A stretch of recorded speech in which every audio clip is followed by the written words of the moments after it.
Hey, just a heads up that the following content may be disturbing or triggering for some listeners and is not appropriate for children. Please take care of yourself and others who may be listening with you. Welcome to the Bonus Babies Podcast, a show that has no easy answers, only hard questions. I would not have been able to do this if I didn't have the support system that I had with my family and friends. I've always been determined. I've always been very motivated. But again, I walked into this not really realizing the full extent of what I was getting into. But for my family and friends who were there to help and to, it was an entire family raising this child. I wouldn't have been able to do it alone.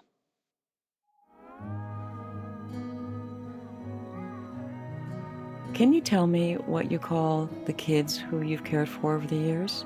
We feel that the children that we receive coming into our home are bonuses. So we call them bonus babies. I love that. This is your host, Jayne Amelia Larson, and I'm a CASA, a court-appointed special advocate volunteer for youth in foster care. Yeah, I know it's a mouthful. In the same way a CASA works, I explore all things in the foster care maze by talking to kids, parents, caregivers, attorneys, social workers, therapists, really anybody and everybody who will speak to me to keep the conversation open and the information flowing about all things CASA.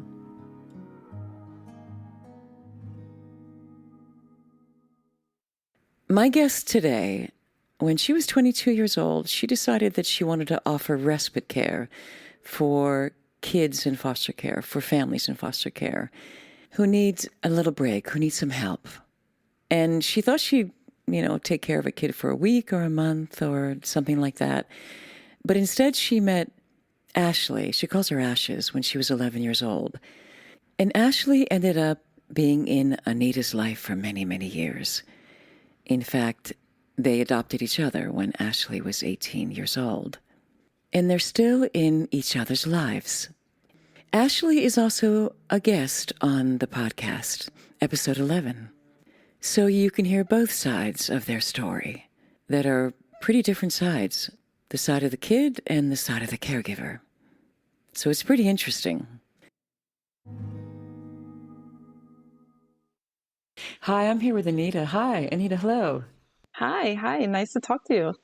Okay, so thanks so much for doing this. And you have a really unusual story. I've never heard anything like it so far. You were 22 years old. Tell me what happened. So at the age of 22, I was also a Girl Scout leader and I love children. So I decided to research becoming a foster parent. I started looking into different agencies, state agencies, and also local private agencies. And I learned about respite care. And respite care is when you can help with a child in need, maybe over a short period of time. So for a weekend or, maybe less than 30 days.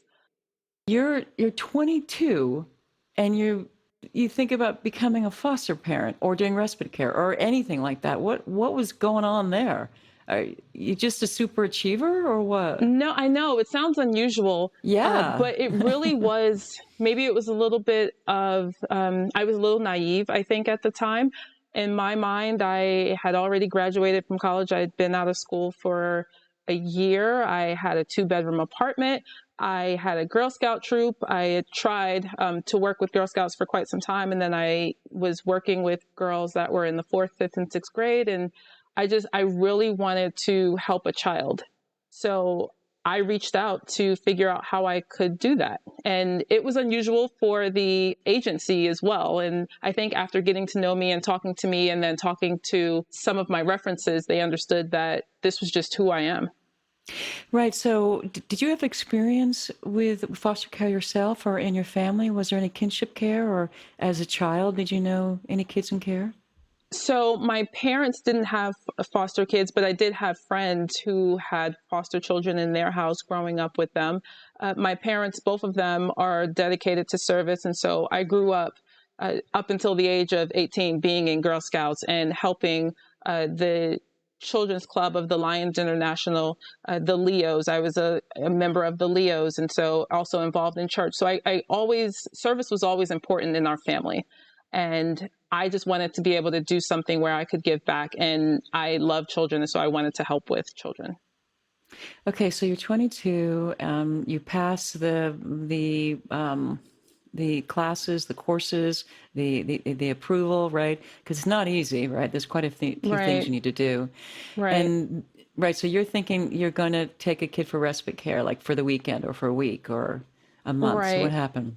So pretty much, I think maybe within the week, about a week after finishing the training and becoming certified to be a foster parent, I received a call asking if I could take an emergency 30-day placement.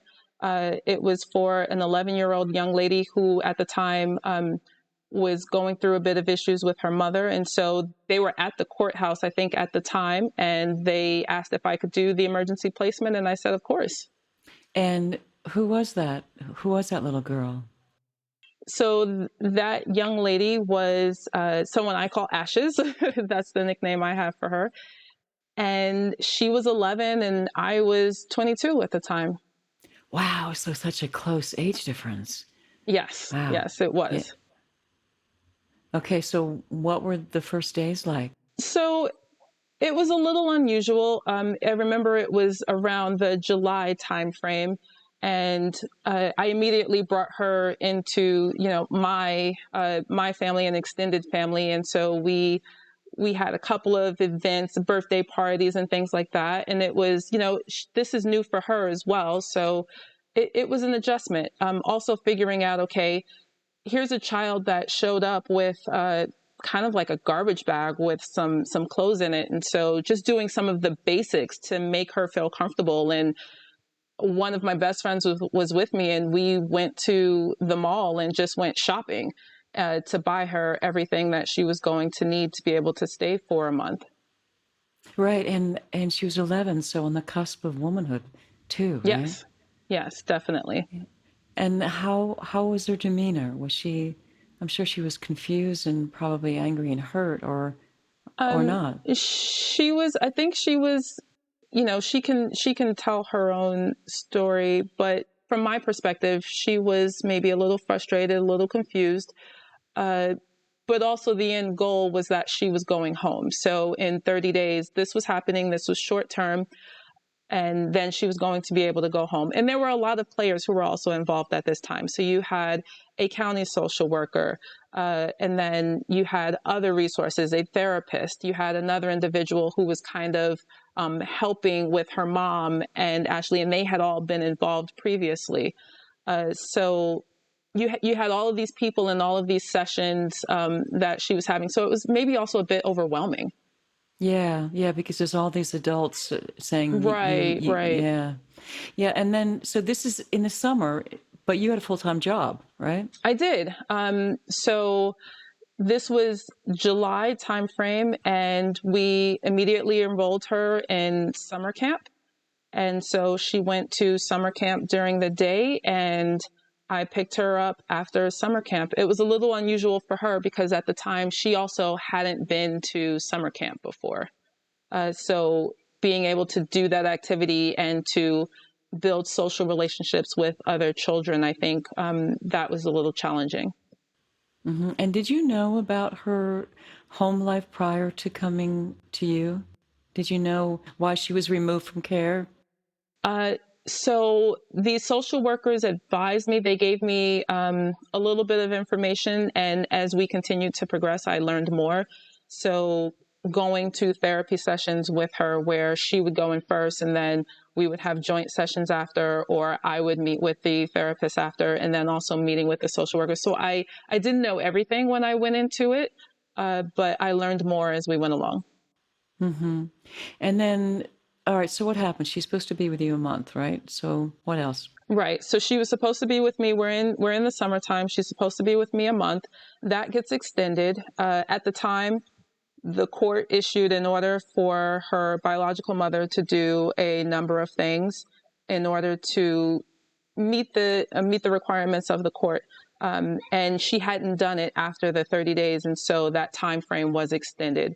So then we move into August. And I just remember maybe a little after Labor Day, I hadn't heard anything from anyone.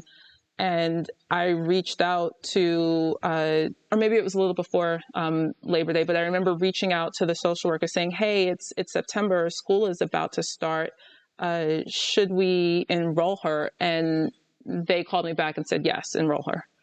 Right. So did you also hold her educational rights, or were you just able to enroll her without any court order? I had a letter.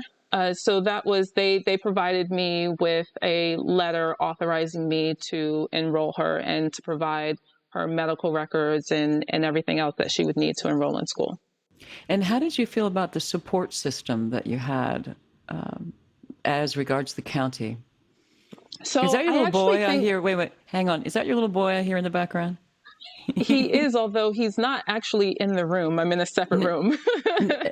No, that's fine. I just thought it's really cute. I can hear him.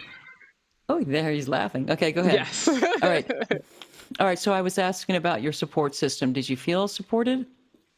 I did. I felt very supported. There was a county social worker who was very involved, and then they also contracted with a private agency. And the social worker from the private agency was also very much involved in everything that I needed and called for. They were very responsive.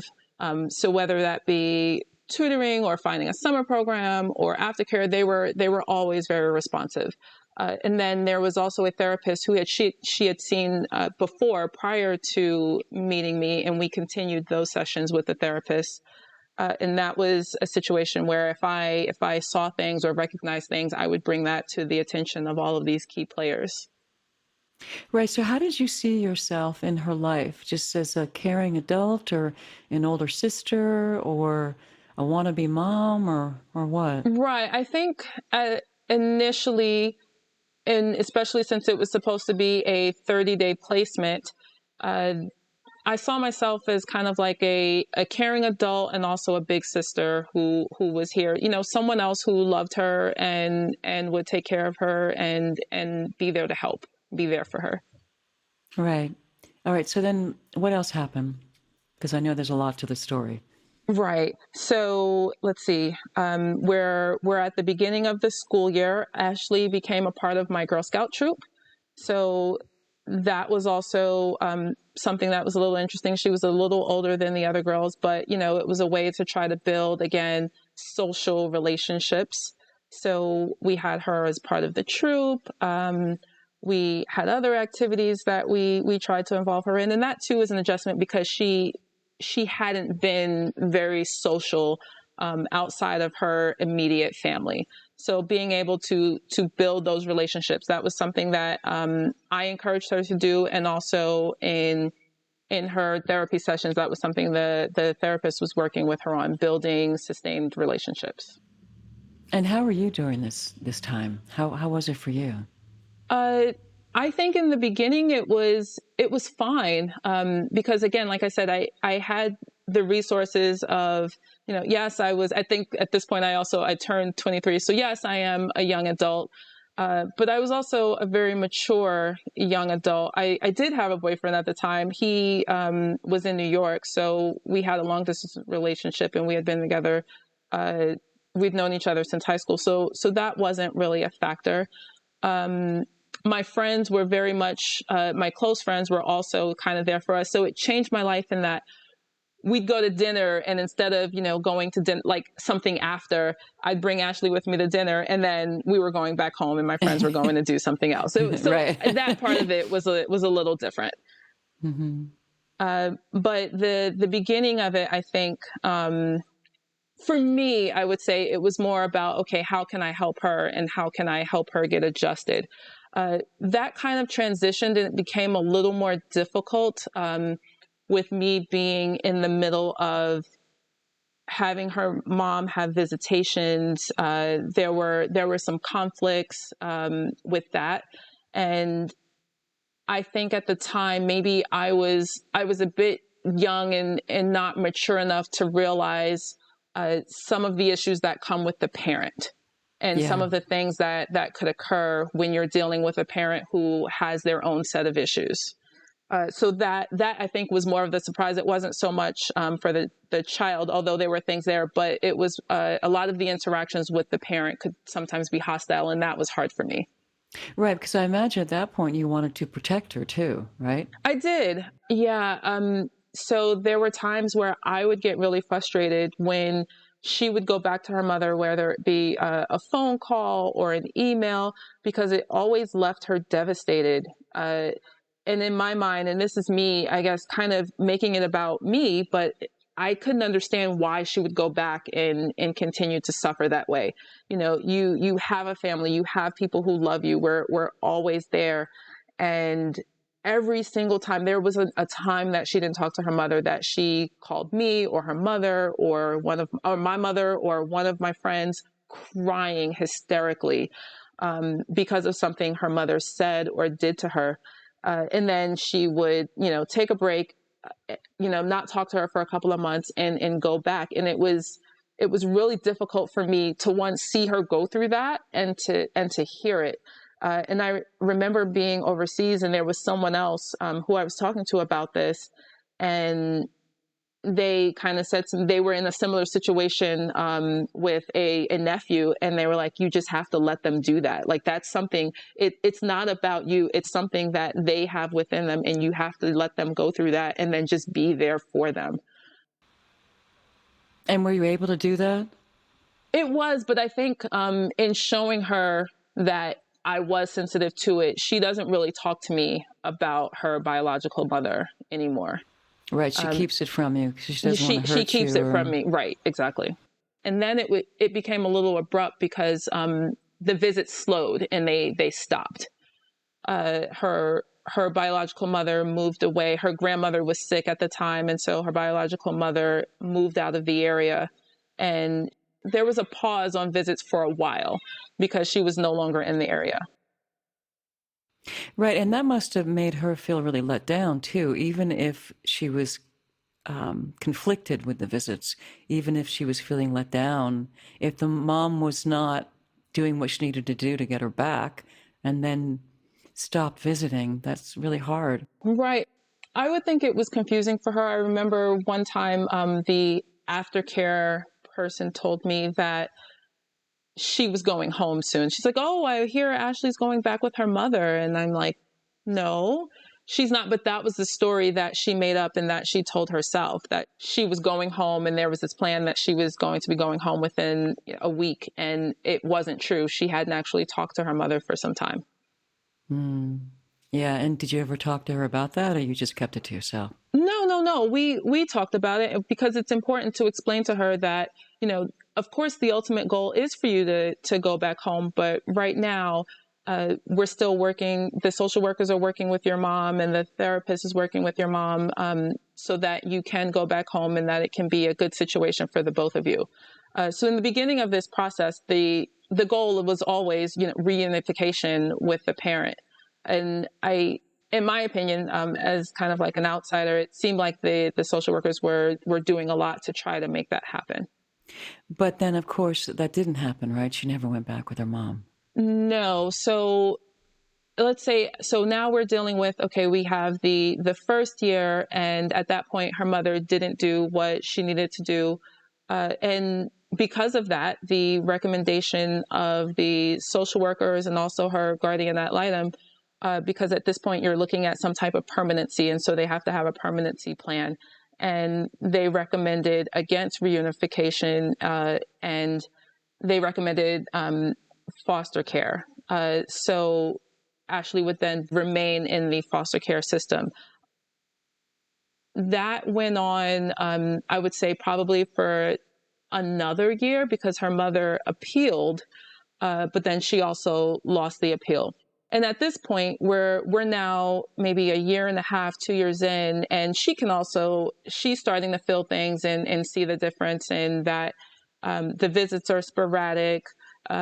Maybe sometimes things were hostile. It didn't make her feel great. And so I don't think she, and again, you can ask her, but she wasn't as eager to return at that point in time.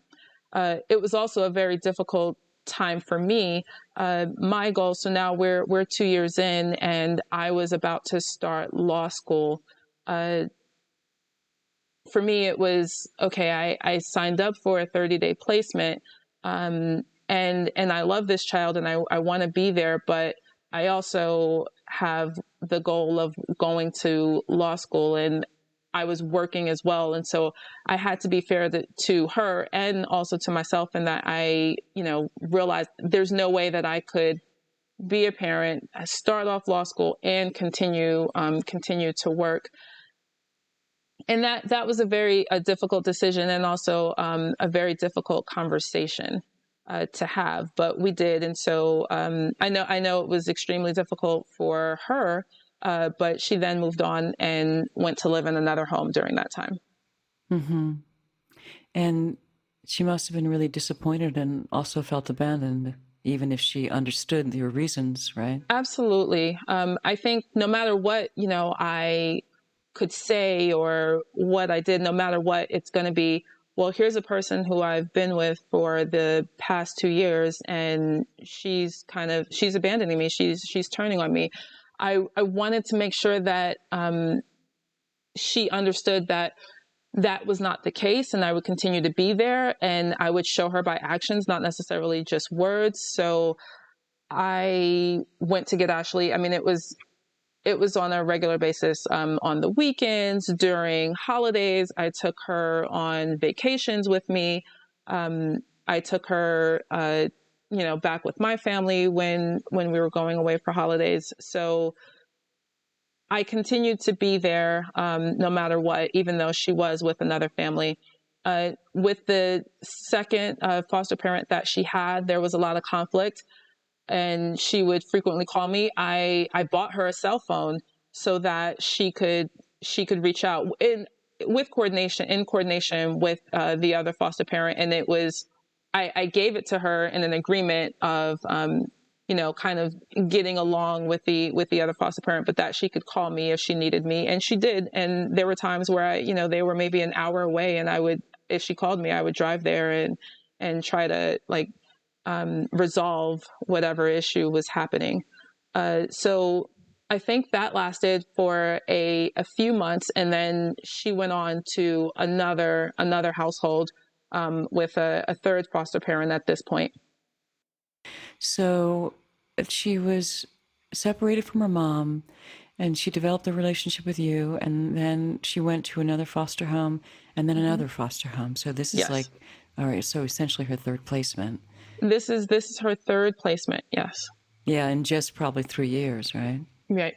Yep. Yeah, and what was she changing schools too? So she was in the same school with me for the 2 years, and then with the other two parents, she changed schools. Okay, and then what happened? Actually, no, she wasn't with me for the same. I moved, and so she did have a different school. So yes, there were 2 different schools at that point. So she's with the third foster parent, and again, at this point, I'm finishing up my first year of law school. I am about to buy a house, and I'm continuing to work. And let's see, at one point, we had talked about her coming back to live with me, but she then thought, well, she wanted to be with someone who was a mother figure, and I was more like a big sister to her. So she had a conversation with me where she told me that she didn't want to come back with me. And I remember exactly telling her, that's okay. All I want is for you to be happy. So I proceeded to go into, I guess, the next year of my life, planning to, I'm have my house, I'm in law school, and I'm working, and I will continue to be there. I thought we were going to continue to do things the way we were doing it. That then changed. She was with me for when I was having a housewarming party. And so, of course, Ashleigh's family, and she was there hanging out for the housewarming party, and she had an overnight bag, so she was spending the weekend with me. And I received a phone call from the third parent saying, actually, it wasn't a phone call, it was a voicemail message that she left, saying that she had left a message, or she had talked to the social workers, but she wasn't going to be able to take Ashleigh back. And I heard the message, and I said, okay, like this was God talking to us, and this was meant to be. So I actually didn't tell Ashleigh that conversation happened at all. And I just said, okay, I think I've talked to the social workers and we've worked it out, and you're going to stay here. And she was okay with it? She was, I think, somewhere in between in the summertime, she had also changed her mind a little bit. And she started saying, well, I do want to come back with you. But I explained to her, you can't like go back and forth and jump around homes. It doesn't work that way. So she was happy about it. And how did you feel? Did you feel like, oh man, here we go. No, this is not it. at all. I felt like it was meant to be, like it was supposed to, this was, you know, actually, I was always with her. Even the year that she lived in these other homes, you know, it was me driving an hour to go and figure things out when she was having an issue, or taking her on vacations, or just going and having lunch with her. You know, I was always there. I was still, at least in my opinion, I was still very present in her life. So no, it didn't feel stressful at all. And then you ended up what, adopting her, right? I did. I adopted her later on after she turned 18, because her mother's parental rights. So she lost custody, but the way the system works, I think her parental rights actually hadn't been terminated. They made it permanent foster care, but her mother's parental rights weren't terminated. So when she turned 18, we had a conversation. At that point, she was going off to college in New York, and I was about to go overseas. And I wanted her to feel and to know that we were family. And, you know, you can say that, but I wanted her to actually to feel it. And I thought that might help. So I had talked about it with the social workers, and they gave me a lawyer where we could do it easily if we both agreed to it. And so we did. So it was something that you felt you wanted her to have, like, to make everything more real, so that she knew that you were always going to be in her life. Yes. Yes. Yeah. And at that point, she's in New York, you're overseas, and your own family ended up becoming a support system for her, right? Oh, my family was amazing. Ashleigh was immediately family. And I give a lot of credit to social services and understanding and, you know, respecting that and treating it that way. They did background checks and did everything on my parents, so that, you know, it was like Ashleigh going to her grandparents' house, and it was okay. I didn't have to be there. I could leave her with her grandparents, and they did that. She went to New York for a summer. The summer I was studying for the bar. Ashleigh spent the summer. My dad took the train out to where we were and took her back. And the social workers visited her there. They visited with her in New York while they understood, like, okay, Anita's studying for the bar. And so they did their visits with her in New York, and she spent her summer with her grandparents. You know, it sounds like you had such a good team, you know, and that's so often not true, unfortunately. I did. I had my parents, my sister, my best friends. I had a huge network of people who were there to support. I mean, and even in the high school years, it wasn't always easy. And she and I had that, like, although I'm 11 and a half years older than her, so maybe she called me her sister at that time, but the dynamic was very much, I think, parent and child. And so when we didn't agree on something, or when we had conflicts, my friends would come over and they would step in and they would talk to her. And I encouraged that, and I appreciated it, because she had several people she could call and go to when she was frustrated and when she felt like I wasn't getting it and I didn't understand. And they wouldn't tell me, like, if there was something that was drastic, they would come to me. But otherwise, you know, she had people, and she still has those relationships with them. She still calls them. You know, if she's frustrated and she doesn't want to come to me with it, she goes to them. You know, we're a family. So I have a great network of family and friends who immediately, you know, Ashleigh, I brought her in as a foster child, but she was family. It was not, we actually didn't even like to use the term like foster child. Ashleigh's my daughter. At the time, I think because we were young and I was young in age, it was a little weird for her explaining it to people. And so she would say my sister. Yeah. And that's fine. But we're family. Right. And you're married now and you have other kids. I am, yes.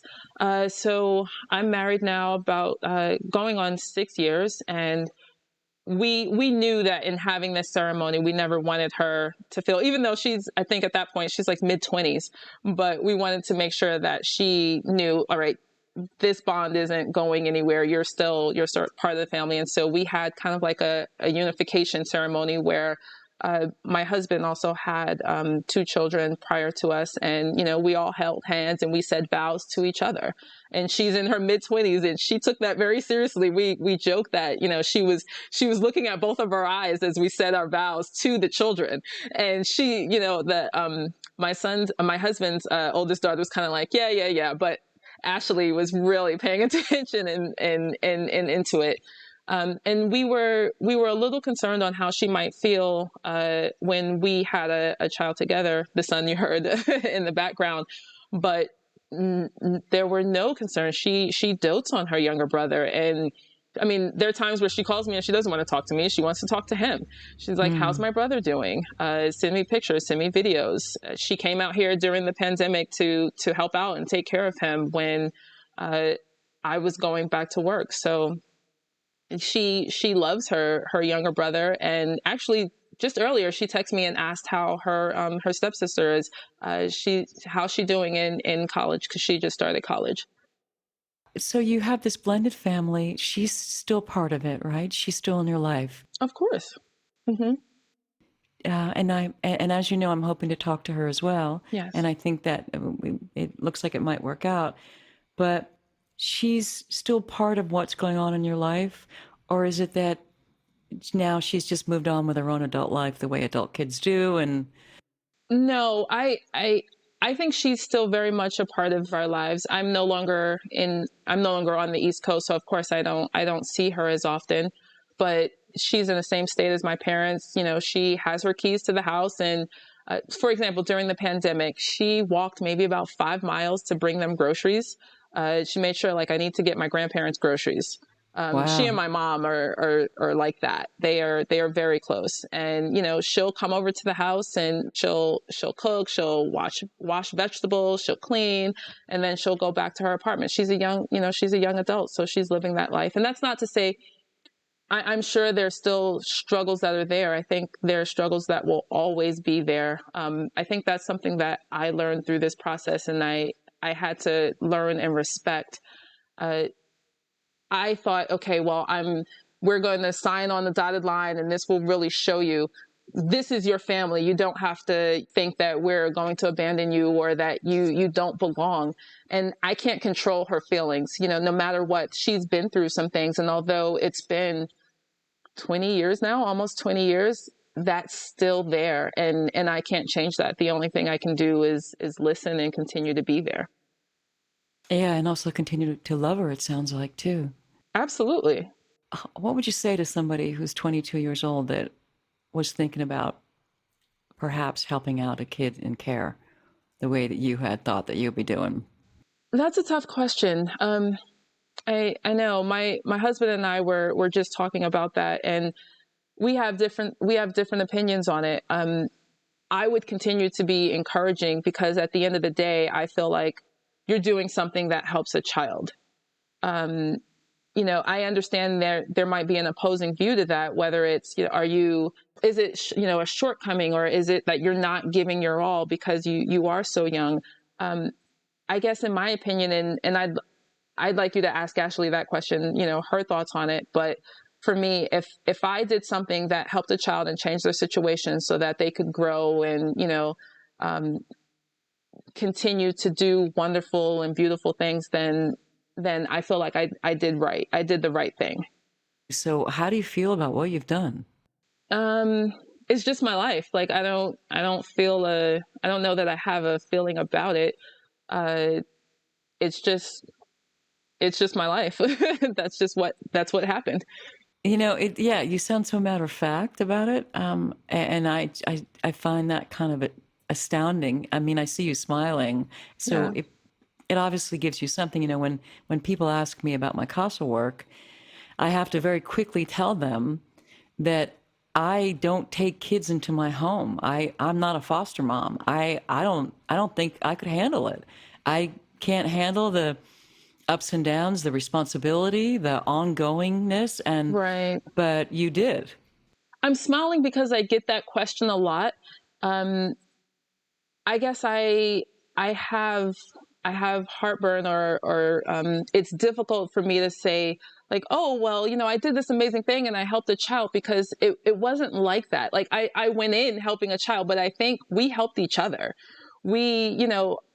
I became a woman being a parent to her. We for so long it was just the two of us, and so we had our ups and downs, and continue to, I think, as mothers and daughters do. But it's just my life. Like, I don't think it was anything so great that I did. It was something that I did. I do think it was a good thing if it helped her. But I think we helped each other. We continue to do that. That's a really beautiful thought, that by you extending yourself, your home, your care to a kid that needed it, you actually got a lot out of it. People talk about that all the time. Absolutely. Absolutely. It's funny. There are times where I get frustrated, and she knows me, like, how my sister might know me or my husband might know me. Like, she really knows me. And so there are times where I come to her crying because I'm frustrated about something. So it's a mutual thing. That's really nice. Yeah.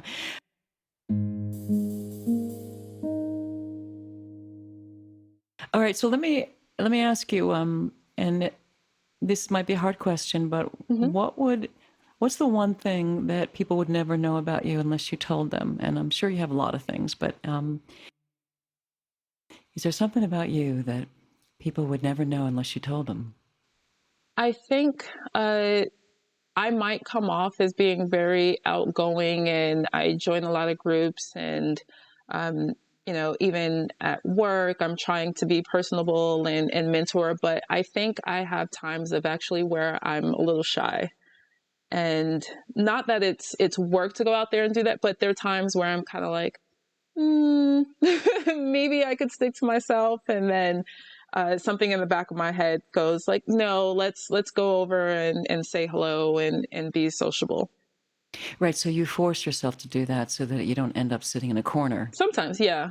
Yeah, because as I'm looking at you, I see like you do present as really smiley and friendly, articulate, and you just want to exchange.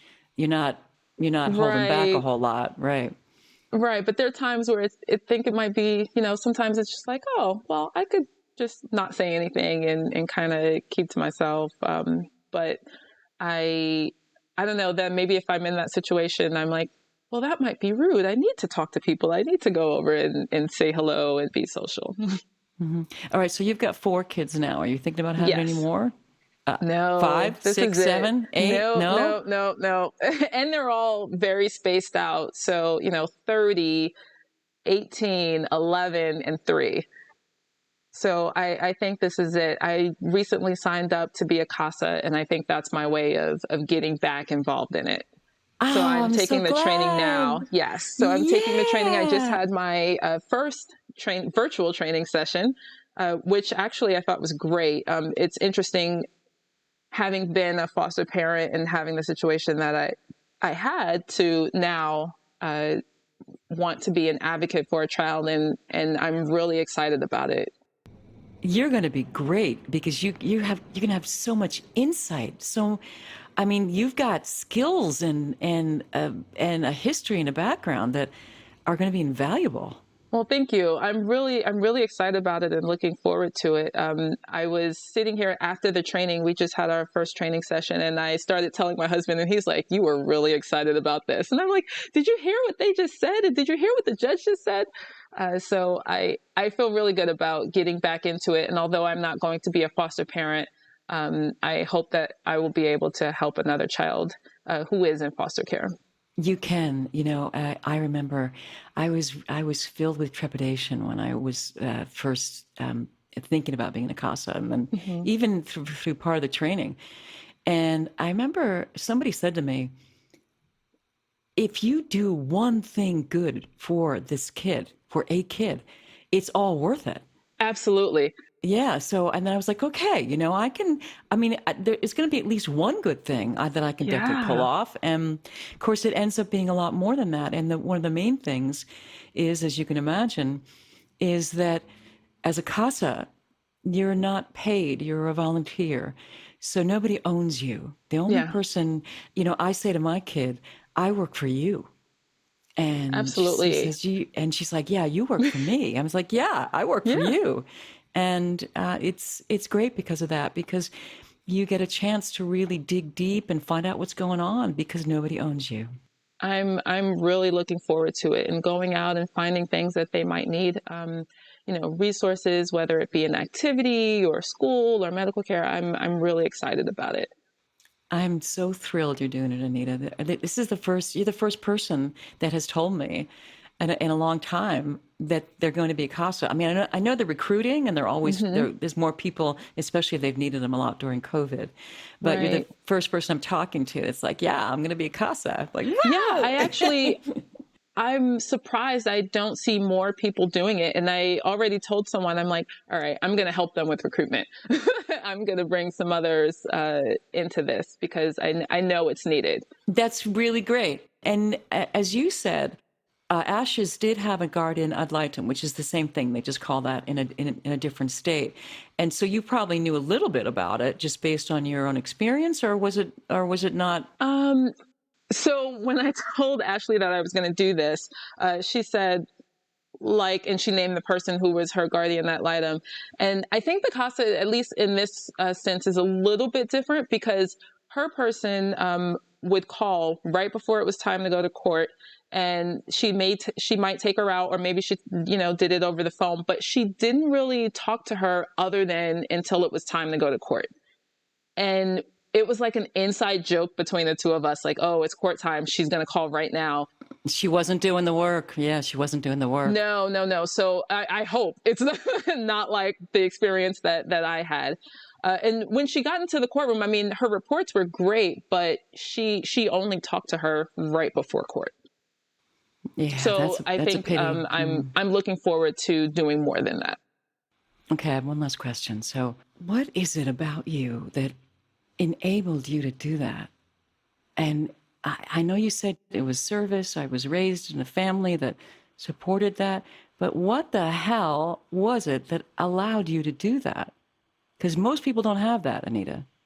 Yeah, that's a tough question. I think I would not have been able to do this if I didn't have the support system that I had with my family and friends. I've always been determined.